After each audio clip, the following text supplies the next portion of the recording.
안녕하십니까? 반갑습니다. 요즘은 아침에 일어나면은 이 봄바람이 얼마나 싱그러운지 너무 행복하고 좋습니다. 함께 이게 산책을 하면서 이 봄을 그냥 싹 먹어버렸으면 좋겠다 그런 표현까지 했을 정도입니다. 어쨌든 이 춘계 신앙 부흥 주간을 통하여서 코로나 시대에 영적인 재충전을 받을 수 있도록 허락하신 하나님께 감사를 드립니다. 우리 다 같이 묵상 기도하시고 오늘 집회를 시작하겠습니다.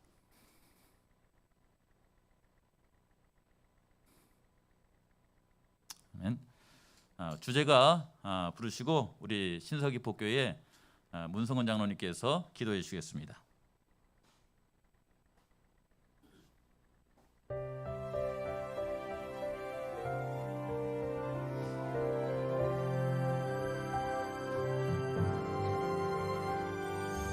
부르시는 주님 음성 내가 여기 있나이다. 절망에 빠진 자들에게 내가 지금 가리라. 사랑의 기별 전하리라. 복되니 만나는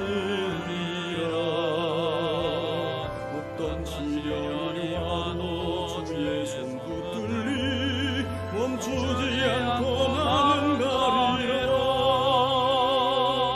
나를 부르시는 주님 음성 내가 여기 있나이다. 절망에 빠진 자들에게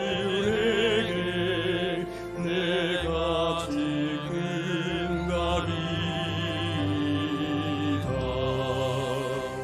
사랑의 기별 전하리라. 복되니 만나느리라.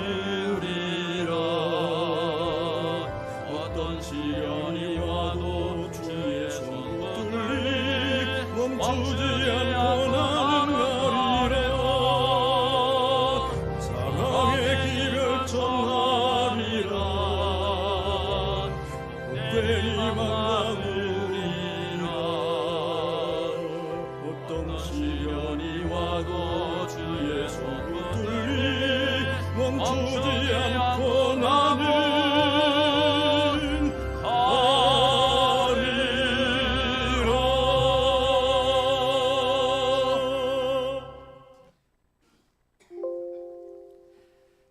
하늘에 계신 아버지 하나님, 참으로 감사합니다.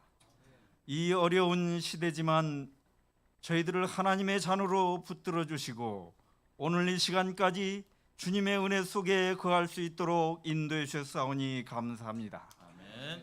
이제 또 새로운 봄을 맞이하여 제주 지역에 신앙 부흥회를 가질 수 있도록 우리 하나님 역사해 주셨사오니 감사합니다. 아멘. 또 새로 부름받은 선교부장님을 통하여 말씀을 들을 때에 우리 모든 제주 성도들의 심령 속에 예수 그리스도의 부르심과 소명을 느낄 수 있는 귀한 각오와 결단이 설 수 있도록 우리 하나님 성령의 음성을 통하여 우리의 마음들을 열어주시고 머지않아 오시는 예수 그리스도를 영접할 수 있는 준비된 백성들 될 수 있도록 축복하시옵기를 간절히 원합니다. 두려워 말라 내가 너와 함께함이라. 놀라지 말라 나는 내 하나님이 됨이라. 내가 너를 굳세게 하리라. 참으로 너를 도와주리라. 참으로 나의 의로운 오른손으로 너를 붙들어 주시겠다고 약속해 주신 그 주님의 약속을 의지하며 사랑하는 우리 모든 제주 재림 성도들이 주님 오심을 더욱 고대하며 주님의 재림을 준비하는 귀한 성회가 될 수 있도록 주님 축복하시옵기를 간절히 원합니다. 아멘. 우리의 심령을 온전히 쪼개게 하시고 회개하는 심령을 더하셔서 예수 그리스도의 음성과 성령의 끊임없는 그 우로의 말씀을 통하여 다시 한번 우리의 심령들이 뜨거워지게 하시며 제주의 선교의 역동적인 계기가 될 수 있도록 우리 하나님 축복하시옵기를 간절히 원합니다. 아멘. 말씀을 전하는 주의 종에게 영감에 영감을 더하셔서 그 말씀을 통하여 우리 모든 성도들이 다시 한번 새로운 발걸음을 내디딜 수 있도록 우리 하나님 축복해 주실 것을 믿고 감사드리며 우리를 죽기까지 사랑해 주신 예수 그리스도의 이름으로 감사하며 기도드리옵나이다. 아멘. 아멘. 너무 감사드립니다. 지금 이 교회에는 표선교회에서 우리 장로님들이 오셨고, 그리고 신서귀포교회에서 목사님, 장로님도 이렇게 같이 오셨고, 또 우리 서귀포교회 성도님들이 계십니다. 오늘 제목은요, 포스트 코로나 시대의 리더의 사명과 역할이라는 제목을 가지고 우리 선교부장님이신 김기수 목사님께서 말씀을 주시겠습니다. 환영하시면서 이렇게 손을 좀 흔들어 주시겠습니까? 영상이니까. 목사님. 네, 잠시 얼굴을 선보이겠습니다. 우리 제주 지역 성도 여러분, 이렇게 주님 안에서 뵙게 돼서 정말 기쁘고 이렇게 환영해 주셔서 정말 또 감사드립니다.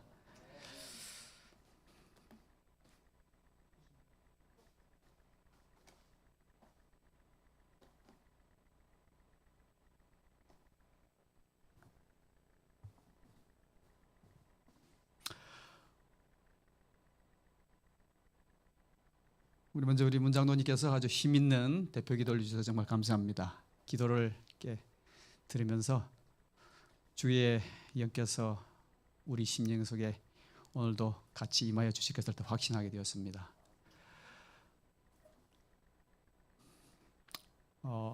지금 이 새봄을 맞이하여서 전국의 각 교회들 또 이런 지구 단위로 기도의 그 기간을 갖고 있는 걸로 제가 압니다. 이번 주 아니면 또 다음 주 이렇게 우리 제주 지역에서는 신앙 부흥의 의미도 갖게 되고, 그 다음에 우리 제목에 있는 것처럼 목회자는 말할 것도 없지만 우리 각자 부름받은 우리 장로님들, 집사님들, 사실 나아가서는 우리 모든 성도들도 포함한다고 할 수 있겠지만은 리더, 교회에 특별히 부름받은 주의 백성으로서의 우리의 사명, 역할, 오늘 시간에는 거기에 좀 초점을 맞춰서 하나님의 은혜를 나누고자 합니다.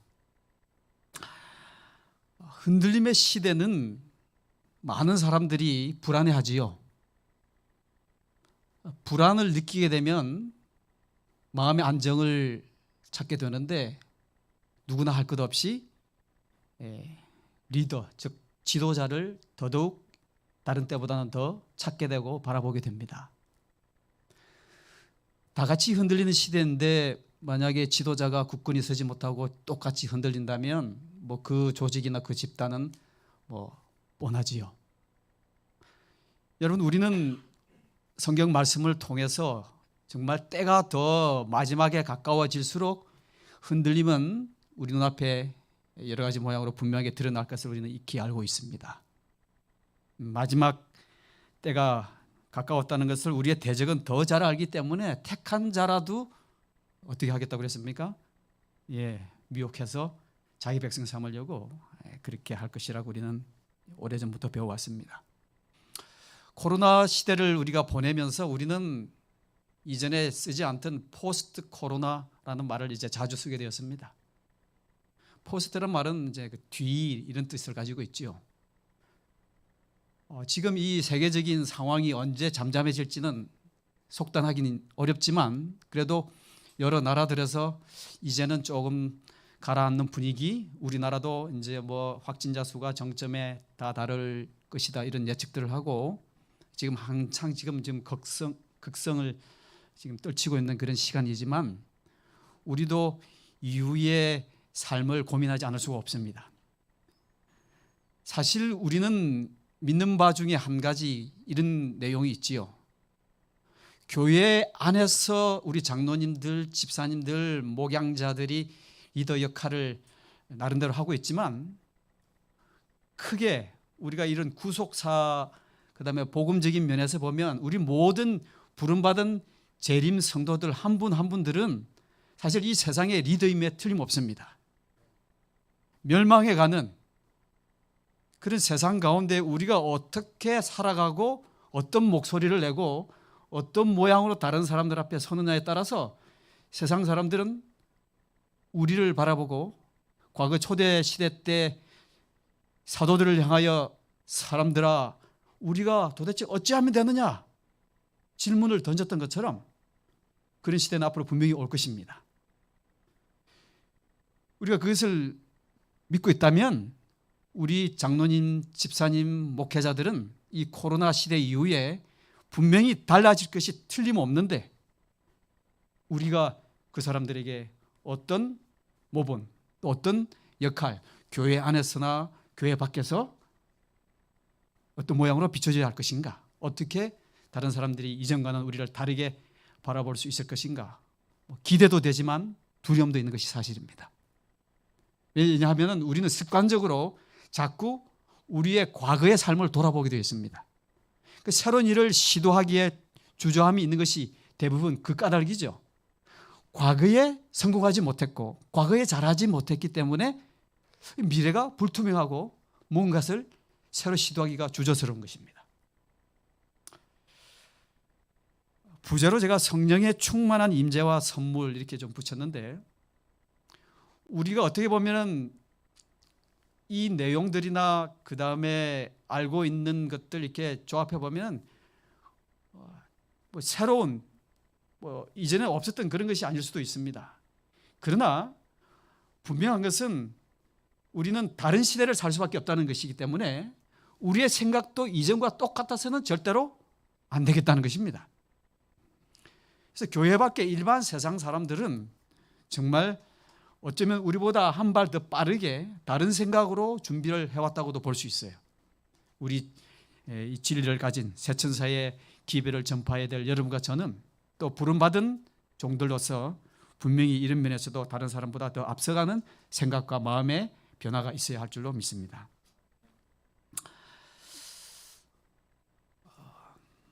서론적으로 우리가 이것을 좀 생각을 하고 출발을 해야 될 것 같습니다. 우리는 이 어려운 시간을 이제 2년 넘게 보내면서 무엇을 절감했는가? 요즘은 말 한마디 한마디가 똑같은 단어들이라도 더 절실해지는 그런 것을 느낍니다. 여러분들도 그러신지 모르겠어요. 우리가 흔히 그랬지 않습니까? 처음 시작했을 때 과거에는 아무것도 아닌 일상적인 것이 지금은 너무 귀해졌다고요. 그렇죠? 교회 같이 못 모이는 그런 일이 시작될 때 어땠습니까? 이전에 자유스럽게 교회 와서 예배 드리고 함께 인사 나누고 하는 것이 너무너무 소중해졌다고 그러죠. 그것처럼 우리가 듣던 그 말씀도 틀림없이 그러한 모양새로 우리 심령 가운데 작용을 하리라고 생각합니다. 무엇을 우리가 절감했는가? 그 다음에 틀림없이 달라지는데 코로나 시대가 이제 잠잠해지고 그 뒤에 삶과 우리의 생각, 사고방식들이 생활 환경도 많이 달라질 것인데 우리는 그러면 어떻게 해야 되는가? 어떤 준비를 해야 되는가? 고민을 안 할 수가 없는 것입니다.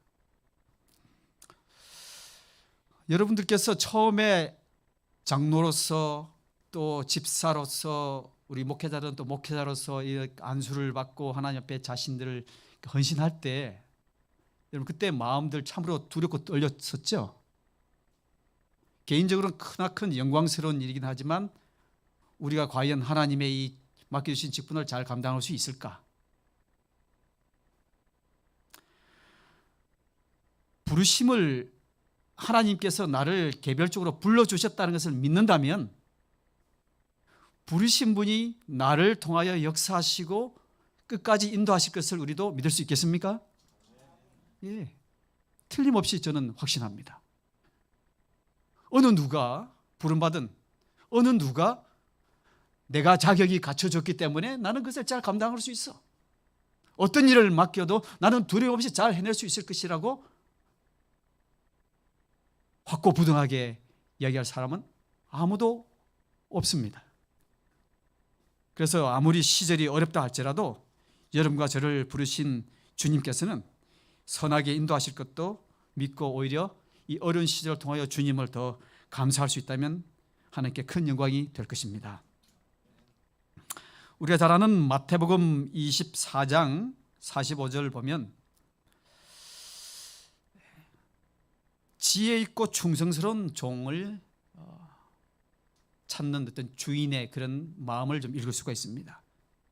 때를 따라서 양식을 나눠줄 자가 누구인가? 때를 따라서 우리가 특별한 이런 때에는 특별한 양식이 필요하지요. 지혜도 있어야 되고 열성도 있어야 됩니다. 예수님께서는 마태복음 마지막의 기록을 통하여 세상 끝날까지 우리와 항상 같이 계실 것이라 그랬습니다. 두렵고 떨리는 시대, 모이기를 피하기를 좋아하는 이런 시대에 주님께서 잠시 떠났다가 그럴 주님이 아니시죠. 오히려 어떻습니까? 이 말씀을 조합해서 보면 어려울 때 주님은 더 가까이 계시지 않겠습니까? 우리에겐 사실 도움이 더 많이 필요하죠. 더 하나하나가 옛날에 일상적인 것이 이제는 특별하게 더 간절해지는 그런 시절에 하나님께서는 우리에게 일찍이 말씀하신 것처럼 우리의 이런 어려운 때는 하나님이 역사하실 기회라는 것을 더 확실히 받아들이게 됩니다. 인간의 위기의 때는 하나님의 기회의 때이다. 시대마다 위기의 때는 틀림없이 있어 왔습니다. 여러분과 제가 살아가고 있는 2020년부터 2022년, 2023년까지 이어질지 모르겠으나 앞으로 적어도 그 후유증 이런 것들은 얼마든지 이어질 것이라고 우리가 좀 예측할 수가 있지요. 하나님의 일하실 기회, 하나님께서 어떻게 역사하실 것이다, 예수님께서 올라가시면서 주신 약속을 우리가 기억한다면 거기에 초점을 맞춰가지고 우리는 하나님께서 일러주신 말씀에 유념한다면 하나님이 여러분과 저를 통하여 역사하실 것은 성경의 약속 그대로입니다.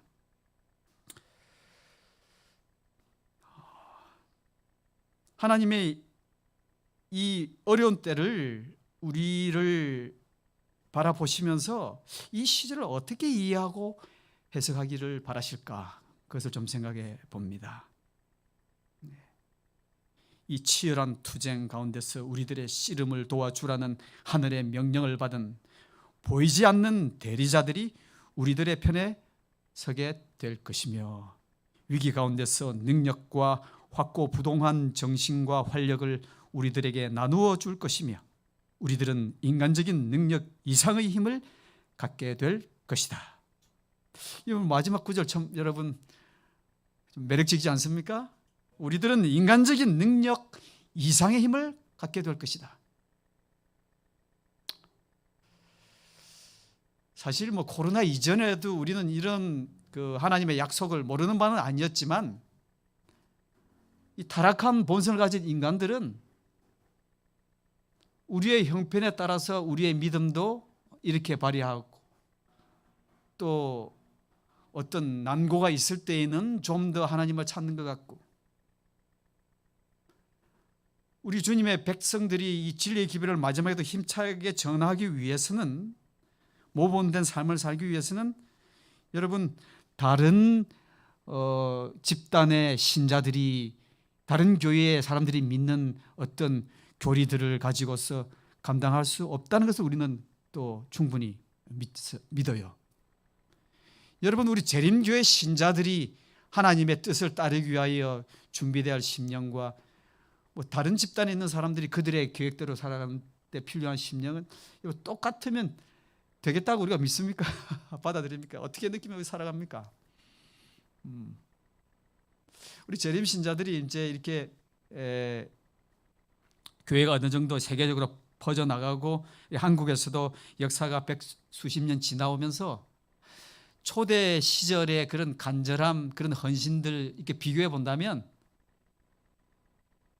우리는 어느 정도 답을 얻을 수가 있을 것 같아요. 정말 과거에 우리 집사님이 젊었을 때 살았을 때하고 지금하고 비교해 본다면 환경적으로는 과거가 훨씬 더 살기도 어려웠고, 그죠? 인적 자원도 부족했고, 그런데 복음이 전파되는 것이라든지 그런 신앙생활의 어떤 즐거움을 비교해 본다면 옛날이 더 즐겁지 않았습니까? 많은 어르신들 여쭤보면 이구동성으로 그런 대답을 하시더라고요. 지금 많은 것이 편해졌고, 이렇게 옛날은 목사님이 뭐 많이 없어가지고 여러 교회들을 이렇게 다 관리하고 그랬는데 요즘은 웬만한 교회 목회자들이 있고 그다음 교육받은 사람들도 많고 그런데 왜 그럴까? 틀림없이 그것은 뭐 이유가 없는 것이 아니라 우리가 살펴봐야 할 까닭들이 있다는 것이죠.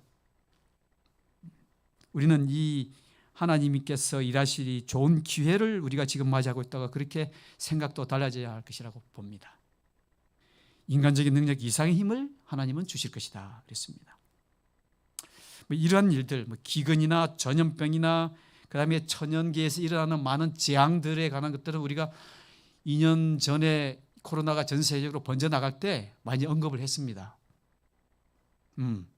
하나님께서 미리 계시의 말씀을 통해서 일러주신 것이 이제는 보다 더 분명하게 드러나는구나. 초반기에 우리의 마음이 조금 더 긴장되고 그 말씀이 좀 더 예사스럽지 않았던 때가 2년 전에 있었던 것으로 기억해 봅니다. 그러나 여러분 시간이 또 지나면 또 어떻게 될까요? 왜 그래서 포스트 코로나 시대를 자꾸 거론하게 되냐면은 이제는 옛날에 그런 경험들을 더 반복해서는 안 되겠다는 것이 더 절실해졌기 때문에 그렇습니다. 소그룹 단위로 이렇게 선교 사역에 우리가 매진해야 한다는 그 가르침은 어떤 다른 교회에서 우리가 배워온 것이 아니라 원래 애초부터 우리 재림교회의 유산이었어요. 우리 어르신들 가운데 과거에 그런 얘기를 아마 많이 들으셨으리라고 저도 생각해봐요. 저희들이 그래도 젊은 시절에도 그 얘기를 들었을 때 우리 어른들은 더 이제 왕성하게 활동하던 시대였으니까요. 우리 이 예언의 신의 증언의 말씀의 사실은 개신교에서 어떤 소그룹 활동, 그 다음에 여러 가지 그 선교의 가장 좋은 길, 예수님의 모범의 길을 따르는 것은 정말 친절하게도 주님께서 미리 오래전부터 알려주셨어요. 어떻게 보면 우리의 무지가 몰랐다고 할 수도 있고 알긴 알았지만은 그 언약대로 충실히 순종하지 못했다는 것도 우리는 스스로 발견하게 됩니다. 지금은 어떻게 된 것인지 이것이 다른 바깥에 있는 다른 기독교 세상에서 더 만들어내고 번성시켜 가지고 우리가 마치 우리가 이렇게 빌려온 것처럼 생각하는데 그렇지 않습니다. 여러분 하나님께서 진리의 백성들을 모시고 가장 좋은 길로 인도하신다는 것은 우리가 믿는 하나님 조금만 생각해 보면은 하나님이 왜 제일 좋은 길을 우리에게 안 알려주시겠습니까? 왜 비진리를 가르치는 그 사람들에게서부터 우리가 배워오도록 하나님이 그렇게 역사하실 분이신가요? 저는 그렇게 믿어지지 않습니다. 우리가 정말 진리의 백성이 맞다면 하나님이 다른 집단에게 주지 아니한 다른 조직에게 주지 아니한 그 많은 증언의 말씀들 가운데 우리를 위한 정말 자비스럽고 친절한 안내를 이미 해주셨다는 거예요.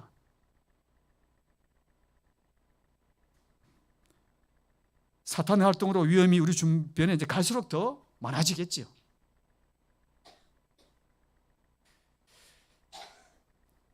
그러나 하나님의 제어하시는 힘이 아직도 역사하고 있다.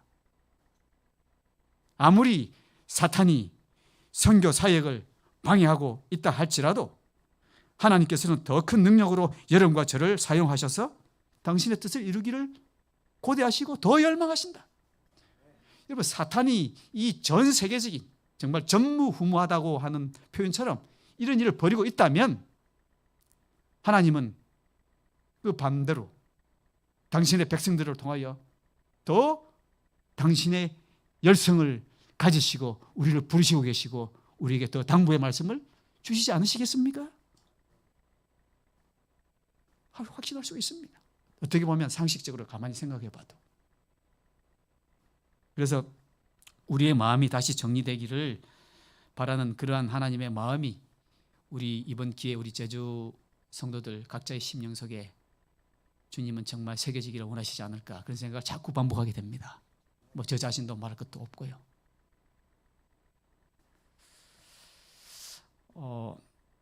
1902년에 이 엘렌 화이트 기록에 보면 이런 재난을 하나님께서 허락하신 데는 우리 성도들이 제정신이 들도록 하시는 한 가지 방편이다, 이런 아주 직설적인 표현을 했습니다.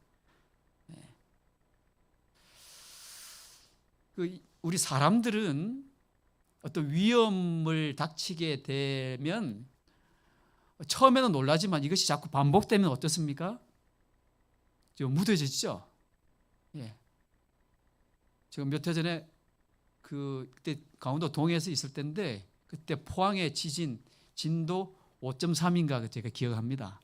그 짧은 인생을 살았지만은 제 평생에 그렇게 공포를 느껴본 적이 없었어요.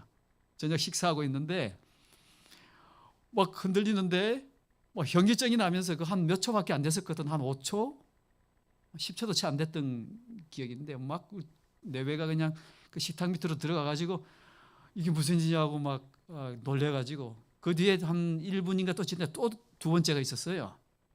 첫 번째는 어떻게 할 줄은 몰랐고, 두 번째는 좀 정신을 가다듬어서 그 이제 사택이 그때 4층인가 그런데 아예 앞마당으로 정말 살아야 되겠다 싶은 마음을 가지고 이제 내려온 기억이 있습니다. 근데 그때 처음에는 놀랬지만 이게 이제 정말 1년에도 수차례 반복하게 된다면 누구든지 그럴 것입니다. 그 일본 사람들 보십시오. 그죠? 그 사람들은 5.3 가지고 놀랐지 않지요. 그 사람들은 기본적으로 8, 9 이상 돼야 좀 놀랄까? 역사가 있는. 사람의 심리는 다 그런 것입니다.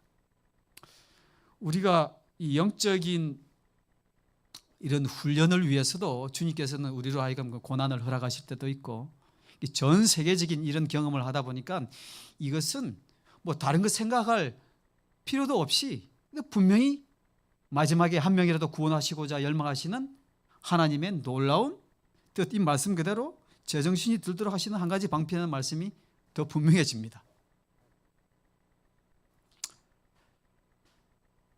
인간 대리자들에게 당신의 말씀에서 분명하게 계시해 놓으신 것을 드러내실 것이다. 이전에는 머리로만 이해했다면 분명히 드러내신다고 했기 때문에 이제는 그 이해를 넘어서는 것입니다. 흐릿해졌던 것이, 흐릿하게 이해했던 것이 이제는 보다 더 깊은 확신으로 우리로 하여금 이해하게 만드시겠다는 그런 뜻으로 저는 이해해요. 분명히 드러내시겠다. 글자 속에만 들으시던 그런 계시의 기별들을 이제는 우리 눈, 이런 여러 생활 방편을 통해서 경험하게 하시겠다. 그런 말씀이라고 저는 확신합니다. 표면상으로는 이 재난들이 사람이 전혀 어떻게 할 수 없는 것처럼 보이지만 그들 가운데서, 모든 것 가운데서 하나님의 목적을 우리는 읽어낼 수 있어야 되겠습니다. 그것들은 하나님께서 남녀들로 하여금 깨어나서 우리가 위험을 느끼게 하는 매개물들이다. 하나님께서 우리에게 고난을 허락하시는 까닭을 우리는 이전에 견딜 만한 시험도 허락하시고 우리를 영적인 유익을 위하여 그렇게 하신다는 것을 우리는 흐릿하게 이해하고 그렇게 받아들여 왔지만, 이번 2년의 이런 시간을 보내면서 우리로 하여금 더 이상은 남은 기회가 없을 것이다, 그런 생각을 아마 주님께서는 원하시지 않을까, 이 말씀을 다시 정리해 보면서 개별적으로 좀 그런 생각을 좀 골똘하게 하게 되었습니다. 우리 성도들, 특별히 우리 장로님들, 집사님들 그렇게 책임을 감당하고 계시는데, 이런 마음의 변화가 또 있어서 주께서 더 깊은 준비된 자에게 영의 역사를 충만히 해주고서 고대하면서 그런 일이 있기를 간절히 소망합니다. 여러분, 이 세상에는 통치자가 없는 것이 아니다 그랬습니다. 다가오는 사건들의 프로그램은, 일어날 일들은 주님의 손에 쥐어져 있다. 하늘의 대왕께서는 당신의 교회의 관심사를 친히 돌보실 뿐 아니라 나라들의 운명을 친히 관리하고 계신다. 지금 우리가 러시아 때문에 전 세계 사람들이 전쟁을 일으킨 그 침략자, 탐욕스러운 그 지도자 때문에 많은 염려들을 하고 있지요. 지금 그런 생각을 우리 같이 기도하고 있지만, 하나님, 과거에 우리가 다니엘서의 그 놀라운 교훈이 주어져 있고 우리가 그것을 이해하고 믿는 것처럼 이 시대에도 주님이시여, 이 나라들의 운명은 그런 어떤 독재자의 손에서 좌지우지되는 것이 아니라 주님의 선한 능력이 결국은 주의 말씀하신 일러주신 말씀대로 이루어질 것을 우리로 하여금 보게 해주십시오. 우리 성도들이 함께 기도할 때도 정말 주님이 보여주신 그 말씀을 좀 기억하면서 주의 그 언약의 말씀을 좀 붙들고 기도하면 더 좋겠다는 생각을 자주 합니다. 나아가서는 우리 각자 속해 있는 교회들에서도 크고 작은 선교 계획들이 있을 것인데 이 일들이 주님의 역사를 이루는 주님의 은혜로 말미암아 다 진행되어 우리가 가진 프로그램이 우리의 것이 아니라 주님의 세워주신 프로그램 되게 해주십시오.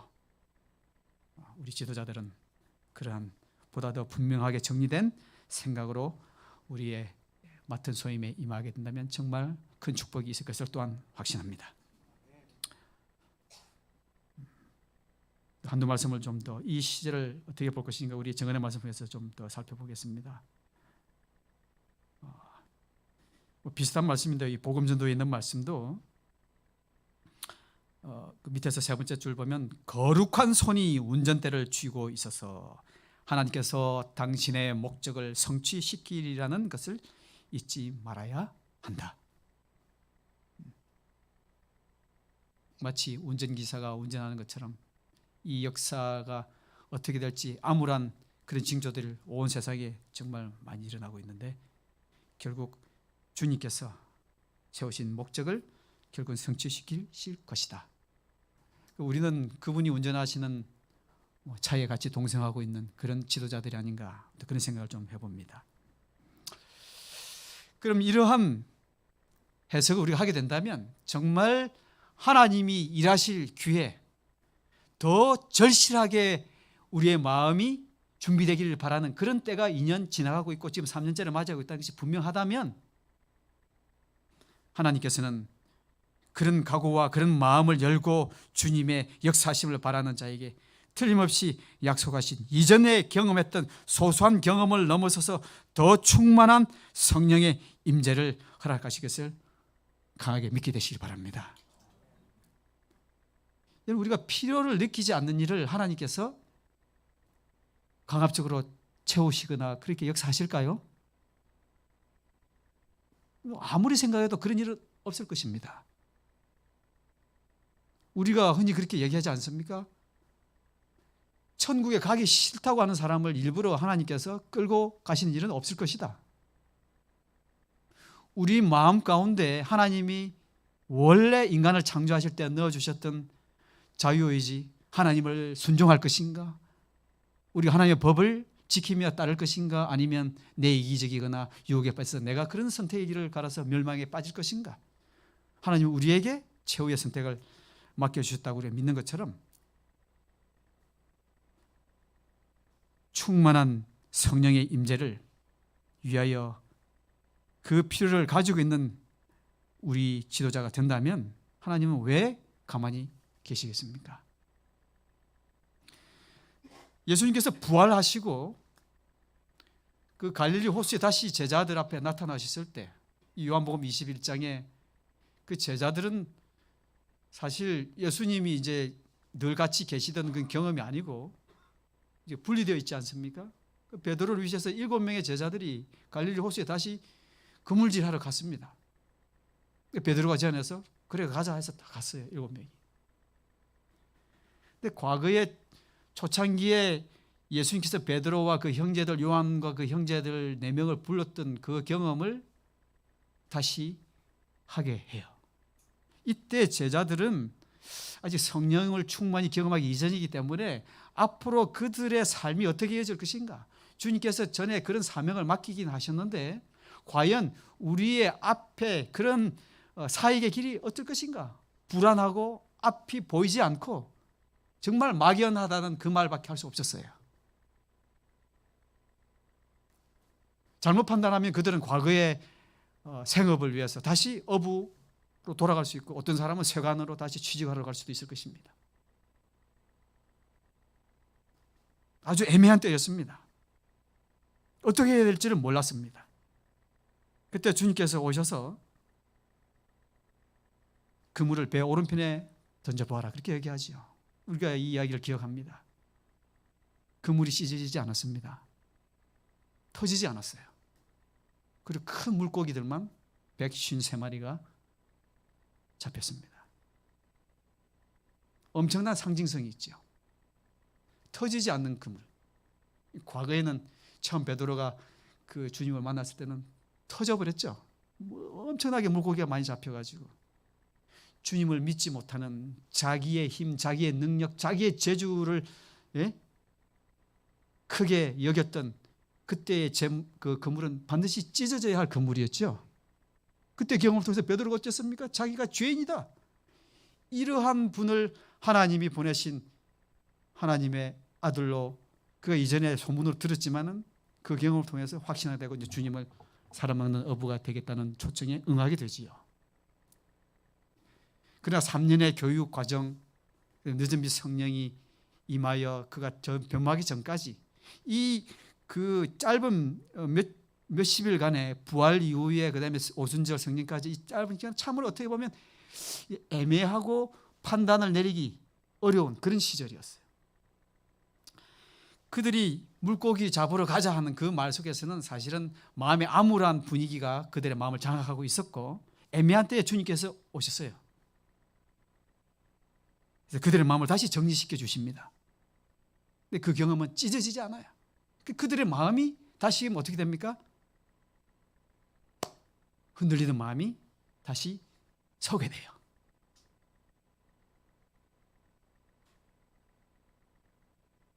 우리가 잘 아는 것처럼 그 저번에 말씀도 있지만 오른편은 어떤 편이라고요? 주님께서 서 계신 편. 주님께서 서 계신 편. 늘 세상 끝날까지 같이 계시겠다. 성령이 너에게 임할 때까지 이 예루살렘 성을 떠나지 말고 나중에 지시하면 떠날 때가 있겠으나 받을 때까지는 떠나지 말라고 말씀하셨지만 그들은 어떻게 될지, 떠나야 할지, 과거의 삶으로 돌아와야 할지 고민의 시대 때 주님께서 다시 오셨습니다. 그때의 장면을 오늘날 시대와 좀 겹쳐보고 싶습니다. 우리가 더 열심히 봉사를 하고 주님 앞에 영광을 돌리고 이전에 살아왔던 신앙생활의 희미한 것들을 다시 분명한 것으로 경험할 수 있는 그런 은혜를 내가 누릴 것인가? 아니면 그것을 다른 사람에게 내맡겨버리고 나는 내 편의대로 그렇게 살아갈 것인가? 우리도 마음에 중요한 판단을 세워야 할 때가 아닌가 싶습니다. 주님께서는 고민하는 여러분과 저에게 주님께서 2000년 전에 제자들에게 그렇게 다가오셨던 것처럼 고민하는 저에게 사용하실 도구가 되는 여러분과 저에게 다가오실 것을 기억하시기 바랍니다. 위로부터 능력을 입히올 때까지 이 성에 유하라. 정말 지금은 비대면 시대가 아직도 계속된다면 이 비대면 시대야말로 언택트의 시대야말로 무엇일까요? 주님께서 우리에게 오셔서 더욱더 이러한 약속을 구하라. 더 매진해서 내가 너에게 이제 일할 여러 가지 능력과 시간들 앞으로 펼쳐 보이고 길을 열 테니까 다시 한번 우리의 열정을 주님을 위하여 쏟으라. 그런 요청의 시간이 아닐까 싶은 것입니다. 오직 성령이 너에게 임하시면 세상 땅끝까지 이르러 주님의 증인이 될 것이라고 했습니다. 여러분 베드로가 오순절 성령 경험하고 다른 사도들과 함께 주의 말씀을 증거하고 할 때 사람들이 다가와서 그랬지요. 궁금해서 가만히 있지 않았습니다. 질문했습니다. 어떻게 하면 되는가? 특별히 그 유대인들 한번 우리가 상상해 볼 수 있어요. 과거에 예수님과 함께 제자들이 막 이 동네 저 동네 다닐 때에 막 비방하거나 그다음에 불신하고 어떻게 하면 예수님을 모함하려고 하는 그런 일들을 유대인들이 많이 했지 않습니까? 예수님께서 말씀하신 대로 승천하신 뒤로는 전혀 다른 일들이 제자들 눈앞에 일어나요. 어떻게 하면 되겠는가? 회개하고 각각 예수 그리스도 이름으로 침례를 받고 죄 사함을 확신하라. 그러면 성령을 선물로 받을 것이다. 그들이 경험한 주님께서 이루신 그대로를, 복잡하지 않습니다. 그대로를 사람들에게 그냥 답할 뿐이었습니다. 깊은 연구를 해서 이렇게 해야 됩니다. 당신은 이게 틀렸고, 물론 그 예수님을 오해하고 불신한 그것들에 대한 내용이 들어 있었겠지만 학적으로 모자라는, 여러분 그 정말 그 뭐 갈릴리 주변에 학식이 높지 않은 어부 출신의 이 제자들 몇 명만 떠올려봐도 그 사람들이 뭐 언변이 뛰어났겠습니까? 뭐 성격이 우리보다 뭐 더 뛰어난 존재들도 아니었잖아요. 뭐 급하고 화내기 잘하고 또 남들보다 더 앞서가려고 욕심도 많고. 근데 주님께서 그동안 3년 동안 일러주신 것들을 뭐 잘 배웠다고 할 수 있지만 사실 그들의 삶을 통해서 나타나지 않았습니다. 그리고 다른 사람에게 좋은 영향도 못 미쳤어요. 근데 그들이 어떻게 달라졌습니까? 많은 지식이 없었지만은 사람들이 볼 때는 저들이 말하는 것이 도대체 어디서 생겨났는가? 잘 아는 사람들도 있었지 않겠습니까? 그 동네 사람들이 볼 때는 정말 까무러칠 정도가 됐겠죠. 그 반대하는 사람들, 저 사람들이 나 술 취했다, 대낮부터 술 취해가지고 지금 하는 것이다, 뭐 얼토당토하는 그런 얘기를 했지만 그들이 했습니다. 누가 낮부터 취한단 말인가? 그러면서 예수님이 과거 3년 동안에 가르쳐 주시고 보여주신 것들을 이제 그대로 증거하는 것이에요. 여러분과 저도 지난 삶의 신앙생활을 통해서 주님께서 배우고 믿어온 그런 내용들을 성령께서 약속대로 기억나게 해주시고 기회를 갖게 된다면 우리로 하여금 단순하게 증가하도록 역사하실 것입니다. 그래서 과거에 우리가 나는 학식이 좀 모자라고 언변도 없고 뭐 다른 사람에게 잘 해보지도 못했고 그런 과거의 경험들을 가지고 이제는 핑계거리로 나는 못합니다라고 내세우면 안 되겠어요. 우리 하나님이 얼마든지 부르시는 자들에게 하신 것이다. 너희 자녀와 모든 먼 데 있는 사람들, 누구든지, 그 말씀이죠. 이 약속은 누구든지 허락되어진 약속이라는 것입니다. 그 필요한 시간 동안 이 제자들은 그 자리에 계시지 않는 저희 주님에 대하여 이야기했으며 주님께서 바닷가에서 봉사하실 때에 그들이 목격한 놀라운 사건들을 회상하였다. 그 갈릴리 바다에서 가르치시던 여러 말씀들, 주님께서 그때 그런 이적을 베풀어 주셨었지. 그때 우리의 마음이 얼마나 즐거웠던가. 이 애매한 시간에 지금 바닷가에서 과거의 경험들 이야기합니다. 그래서 지금 우리 지도자들께서는 우리 각자 뭐 어제 우리 말씀대로 연합해서 소그룹 활동을 했지만 오늘 저녁은 우리 각자가 어떻게 마음을 정리하고 우리 소그룹의 앞에 설 때 우리 지도자로서 흔들림 없는 분명한, 그래서 우리 장로님이 예전보다 눈빛부터 달라졌고 어떻게 어느 행실도 달라진 것 같아. 느낄 수 있다면 얼마나 좋겠습니까? 우리 더 잘 협조하겠죠. 여러분 리더하고 이런 소그룹들 운영하는 게 정말 어렵잖아요. 가끔은 비협조적일 때도 있고. 정말 우리 장로님들 애쓰시는데 성도들이 잘 협조 안 하면 정말 얼마나 안타깝고 힘들고 내가 이걸 언제까지 해야 되나 그런 생각도 가끔 유혹으로 물려오지 않습니까? 각 부서를 맡으신 분들은 말할 것도 없고. 근데 우리가 나눠야 할 얘기, 그때 그랬었지. 과거에 좋았던, 그렇지, 우리 서귀포 교회가, 우리 성산포 교회가, 우리 표성교회 과거에 어려웠을 때 그런 일들이 있었는데 하나님께서 놀라운 도움을 주시지 않느냐. 믿음의 이야기를 더 나누게 되시기 바랍니다. 사탄이 즐겨할 그런 얘기는 정말 이제는 입 밖에 한 말씀도 내뱉지 말아야 되겠어요. 이게 목회하면서 가장 안타까운 것 중에 한 가지가 제 개인적으로는 우리 성도들 간의 이야기를 나누는 기회 때마다 믿음을 서로 깎아먹는 얘기를 나눌 때가 제일 서글퍼요.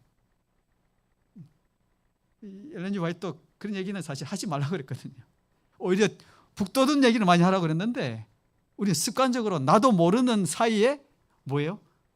나 자신도 하게 돼요. 네, 하게 돼요. 많은 경우에 그런 경우를 봅니다. 근데 지금은 이 포스트 코로나 시대 때는 이거 우리 유념해가지고 그때는 정말 입을 자꾸를 지푸를 쳐야 합니다. 네. 정말 그런 말 하지 말아요. 과거에 우리의 안 좋았던 경험들은 어떤 디딤돌로 삼아야지. 지금 그것을 무슨 유익을 위하여 우리가 이야기할 수 있겠습니까? 우리는 하나님께서 우리에게 역사하실 언약과 분명한 과거의 역사 속에서 일어났던 좋은 경험들, 성령의 역사했던 좋은 이야기들만 우리는 주제거리로 삼아서 서로 간의 용기와 힘, 흔들리지 않고 더 결집할 수 있는 그런 우리 지도자 각자 우리 목회자들, 집사님들, 장로님들 각자가 되기를 간절히 소망합니다.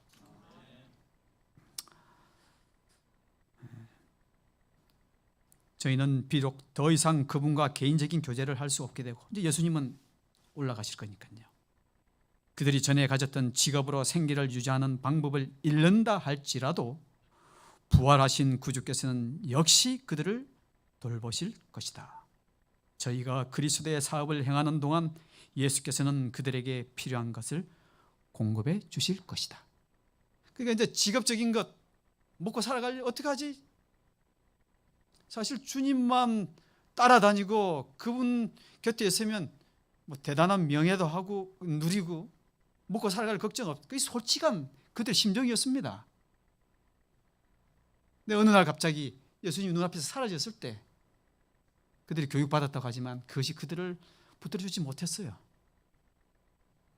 예수님께서 오셔서 이런 언약을 새롭게 해주시고 성령의 강림을 더욱더 그들의 마음 가운데 다시 한번 확약시켜 주실 그때에 그들의 마음은 그렇지 정신이 다시 번쩍 든 것이죠.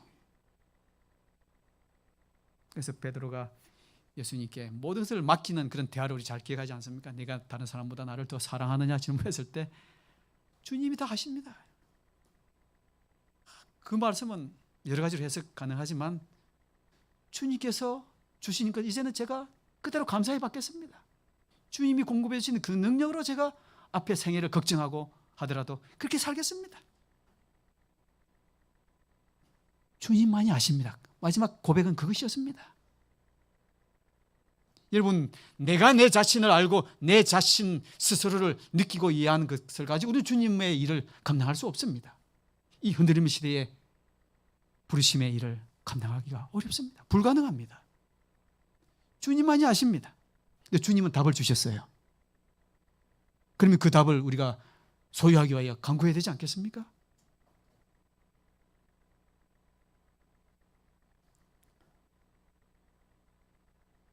예.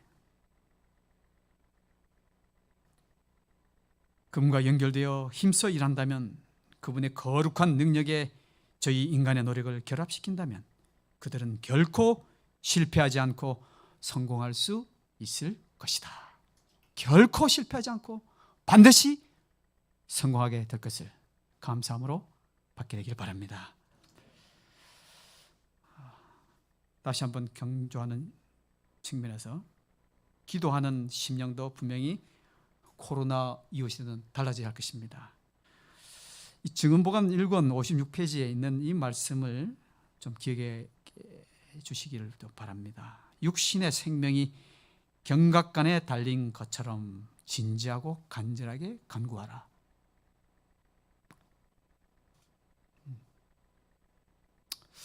우리가 좀 개인적으로 뒤로 돌아볼 필요가 있죠. 여러분께 살아오시면서 내가 하나님 앞에 내 목숨이 위태위태하다고 느낀 만큼 어떤 일을 앞두고 크게 주님께 그런 특별한 시간을 간구의 시간을 가져본 경험이 있는가? 있었다면 그때 어땠는가?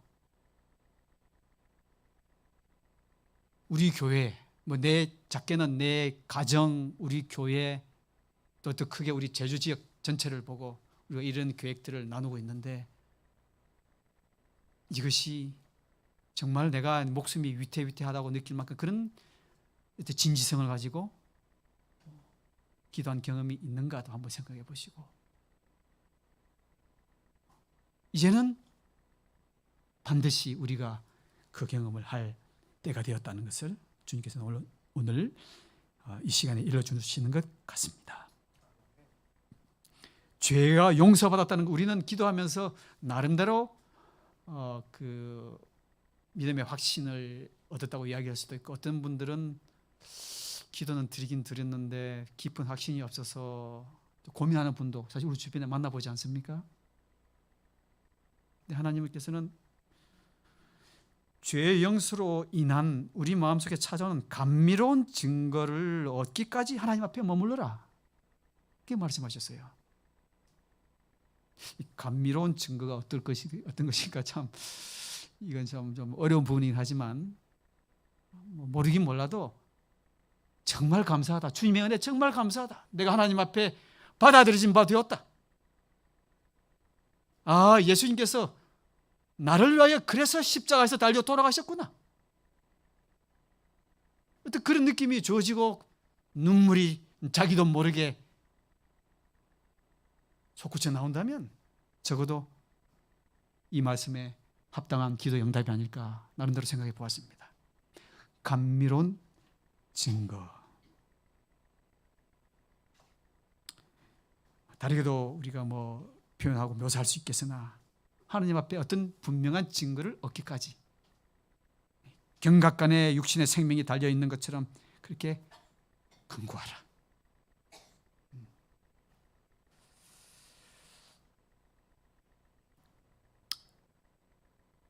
제자들이 아까 그 애매했던 그런 정서 상태에 있다가 주님이 오셔서 다시 정리해 주셨을 때 그 제자들의 마음속에는 예수님이 맡기신 이전에 일러주신 그 사명과 목적, 또 그분의 나라는 이러한 것이다, 특징이 이런 것이다 하는 것이 완전해졌고 명확하게 이야기되었다고 그럽니다.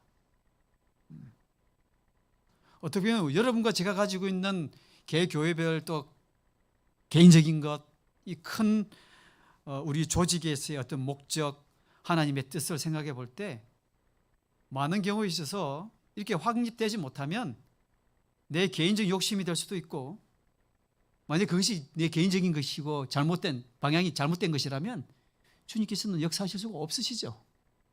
오히려 그게 내가 보기에 내 뜻대로 뭔가 잘 되고 있다고 볼 때는 오히려 그거는 하나님의 역사가 아니라 오히려 우리 대적이 도와줘서 나로 하여금 더 교만에 빠지거나 우리 교회가 연합하는 정신에 부합하지 못하도록 그런 방면으로 이끌려가고 있다고도 볼 수 있어요.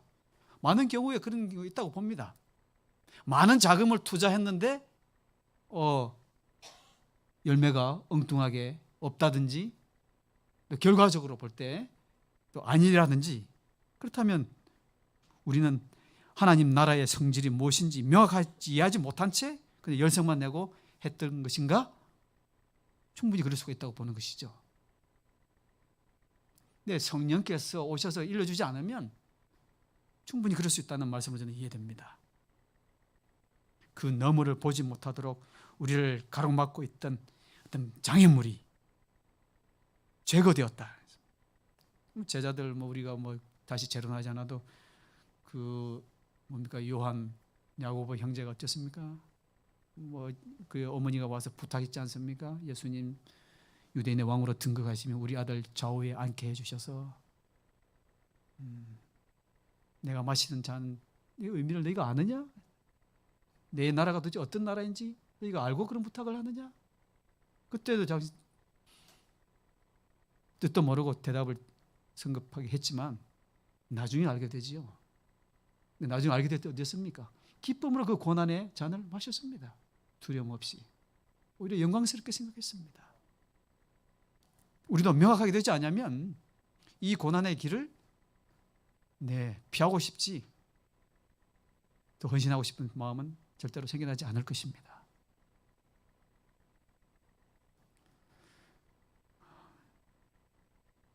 한 마음과 한 뜻이 되었다.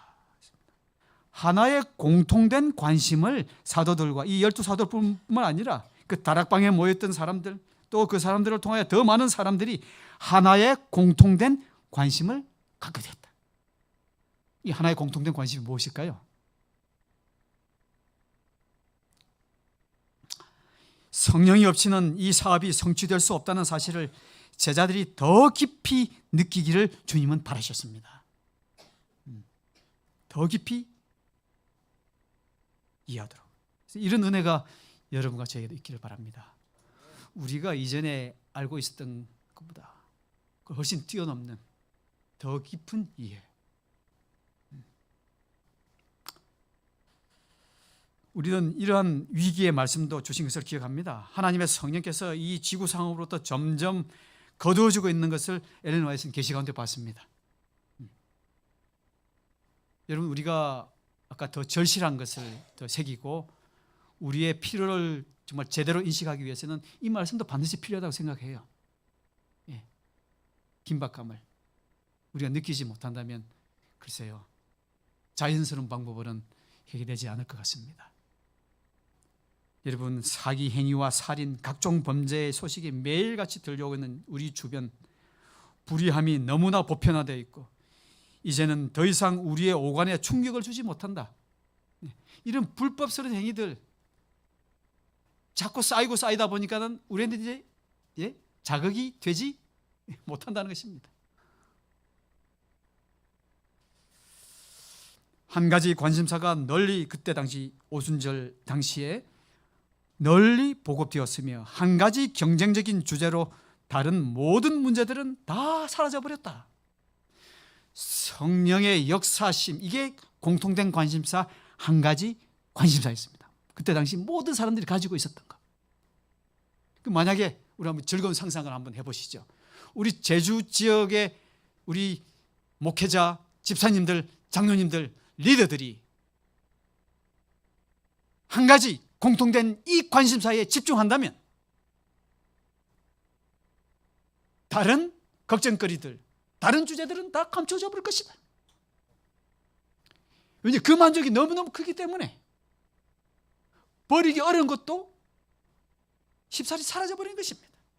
그랬기 때문에 그때 당시에 그 가난한 사람들, 초대교회 때는 왜 가난한 사람들이 많이 생겨났는가? 예수 믿는다고 오늘날도 핍박받아서 집에서 쫓겨나는 사람들이 있는 것처럼 거기에 많았습니다. 유대인들 사회에서 이제 예수 믿는 예수쟁이가 되었다는 이유 때문에 그들 형제들한테도 미움받고 쫓겨난 사람들이 많이 있었어요. 그것은 먹을 거 없습니다. 편안한 잠자리가 없어진 것이에요. 그래서 이 사람들이 자기 많이 가진 사람들이 재산을 내놨어요. 교회 앞에다가. 그 사람들에게 나눠주는 것입니다.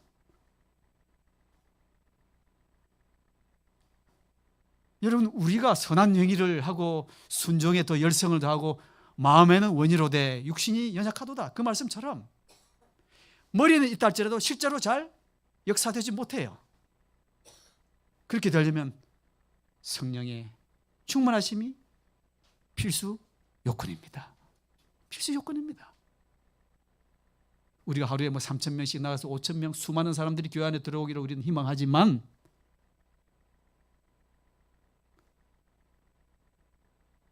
우리가 가진 자들이 없는 자들에게 나눠줘야 된다는 것을 알고 있지만 지극히 작은 것에도 충실하지 못한 경우가 얼마나 많이 있지 않습니까?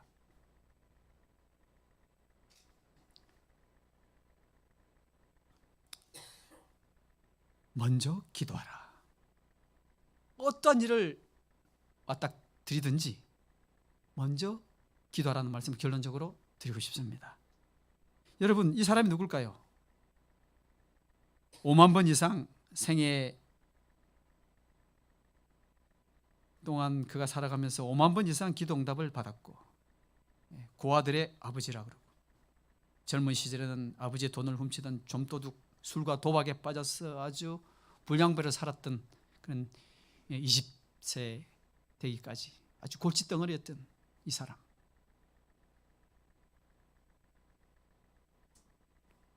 바로 조지 뮬러 목사입니다. 이분은 이제 독일에서 태어났지만 영국에서 그의 사역을 하시고 93세까지 사셨습니다. 근데 이분이 어떤 그런 방탕한 시간을 보냈지만은 하나님의 정말 바울을 불렀던 것처럼 이분을 불러가지고 그러나 그가 이제 그가 과거에 갖고 있던 하나님 앞에서 기도하는 모습을 이렇게 무릎을 꿇고 간절히 겸손한 모습을 기도한 모습을 보지 못했다고 그랬어요. 그게 자서전을 읽어보니까요. 이게 구교에 익숙한 그런 문화 때문에 어느 날 그 신학생 시절에도 신학하러 간다고 갔지만은 열심히 하지 않았습니다. 초반부에. 자기 친구의 손에 이끌려서 어느 개신교의 우리처럼 3.1 기도회 모임 같은 특별 기도회에 참여를 했더랬습니다. 근데 거기에서 깜짝 놀란 모습을 봤는데 모두 다 무릎을 꿇고 그 모인 자리에서 하나님 앞에 겸손히 정말 간구, 글자 그대로 간구자의 모습을 보고 우리가 볼 때도 아무것도 아닌 것 같은데 큰 충격을 받았다고 그랬어요. 그 모습, 그것을 보고 하나님 앞에 무릎을 꿇고 도움을 구하는 그 모습을 보고 인생 좌표가 달라졌다고 그랬어요. 어떻게 살아야 될 것인가?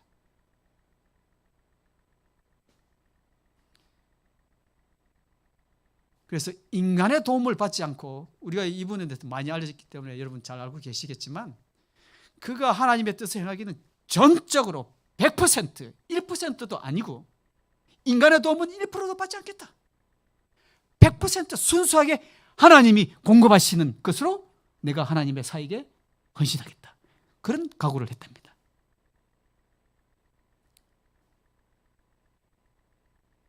예, 그래서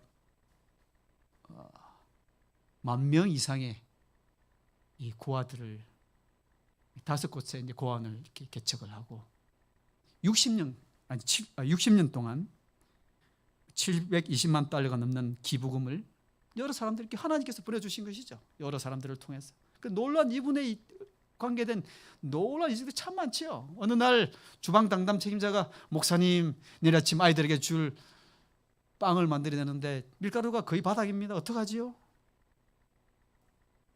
그 유명한 일화가 있지요. 걱정하지 마십시오. 다 그릇 준비하시라고. 그분은 그랬어요. 이때까지 그렇게 살아왔기 때문에 그릇 준비하시고 다 식사 정시간에 할 수 있도록 준비하십시오. 30분 후에 마차가 몇 대가 들어왔어요. 밀가루를 실은 마차가 몰려왔어요. 그렇게 살아가서 이 엄청난 사역을 장시간 동안 이분은 하고 후대에 이런 하나님을 섬기는 사람들에게 기도의 중요성이 무엇인지를 알려주셨죠. 우리 재림 성도에 부름받은 우리 집사님들, 장로님들, 목양자들이 이전에 사탄이 방해와서 우리를 괴롭혔던 그런 경험들, 때로는 우리의 불충이나 우리의 무지로 인한 잘못된 것들에 우리가 생각을 벗어나서 정말 그것이 우리 마음을 괴롭히면 우리는 하나님 앞에 철저히 회개의 심령을 가져야 할 것입니다. 용서를 구해야 할 것입니다. 그러나 더 큰 것은 간구하는 주의 부름받은 종들에게 성령의 깊은 감동을 충만히 허락하실 것인지 우리가 각자 맡은 소임에 더 기쁨으로 봉사할 수 있음을 기억하시고 우리 함께 2022년도는 그렇게 출발하고 주님께 더 큰 영광을 돌리고 우리의 신앙의 기쁨이 충만하는 올해가 되기를 주님의 이름으로 간절히 축원합니다. 우리 함께 기도하겠습니다. 선하신 하나님 우리 아버지, 코로나 이후의 시대가 어떻게 될지 우리는 추측할 뿐이고 우리가 어떤 준비를 해야 할지 때로는 생각해보면 정말 말 그대로 막연하지만 주님께서 우리에게 기억할 수 있는, 다시 우리의 마음을 정리할 수 있는 귀한 말씀을 허락하여 주심을 감사합니다. 주님 사랑하시는 이 제주지역의 선교 활성화를 위하여 우리를 불러주셨사오니 주님이 거룩한 부르심이 분명하면 우리를 도와주실 주님의 역사심도 분명하오니 우리를 하여금 새로운 믿음의 마음을 갖도록 축복해 주시옵소서.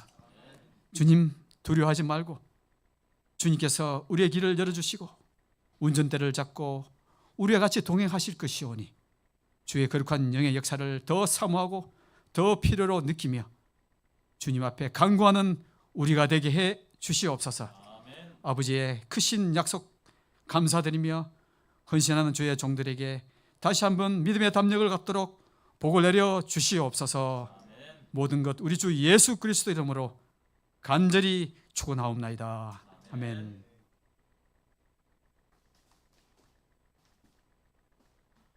귀한 말씀 감사합니다. 예.